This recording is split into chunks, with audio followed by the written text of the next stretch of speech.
Latest question RRB NTPC के साथ आज फिर मैं आप लोगों को सिखाऊंगा एक नई ट्रिक। लाभ तथा हानि का ये क्वेश्चन, जिसके अंदर उसने कहा एक पुस्तक को 15% लाभ पर 230 में बेचा गया। पहली बात तो बच्चों को जो कंफ्यूजन होता है वो होता है कि लाभ हानि प्रतिशत में। सबसे पहले बच्चों ये समझ लो, कोई भी संख्या जो होती है वो खुद की 100% होती है।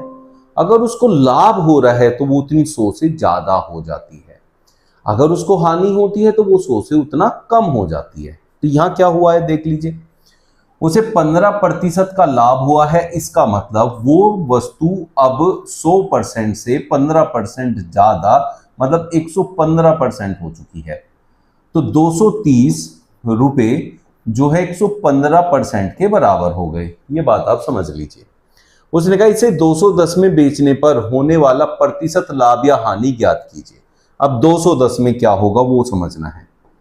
अब इसमें सेम पुस्तक है तो आप ये समझिए कि उनका जो रुपयों का अनुपात है वो सेम तरीके से चलता है। अब यहां 230 और 210 के अगर मैं जीरो काट लूं तो आपको ये देखना है ये 23 115 कितने हिस्सों में बनेगा, मतलब कितना उसका गुना होगा। तो 23 पंजे 115, तो मतलब 1:5 यहां चलेगा हर एक जो मूल्य पर। तो इसका भी 5 गुना चलेगा, तो 21 का 5 गुना होता है 105। ये 100 से जितना ज्यादा होगा उतना आपको लाभ होगा और 100 से जितना कम होगा उतनी आपकी हानि हो जाएगी। तो यहां है ये 5 ज्यादा, 100 से 5 ज्यादा मतलब 5% ज्यादा। तो 5% ज्यादा का मतलब आपको मिला है लाभ। तो ऑप्शन डी आपका करेक्ट आंसर हो गया।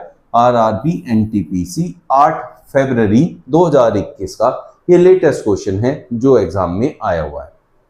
एक और क्वेश्चन देख लेते हैं इससे रिलेटेड।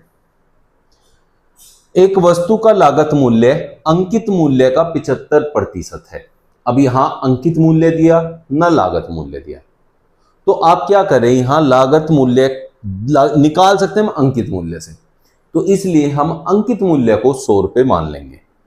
अंकित मूल्य अगर हमारा 100 रुपए है तो लागत मूल्य अंकित मूल्य का 75% है। इसका मतलब जो अंकित मूल्य है उसका 75%, 100 का 75% बच्चों 75 होगा। 100 का जितना परसेंट बोलेगा उतनी ही वो संख्या बन जाएगी।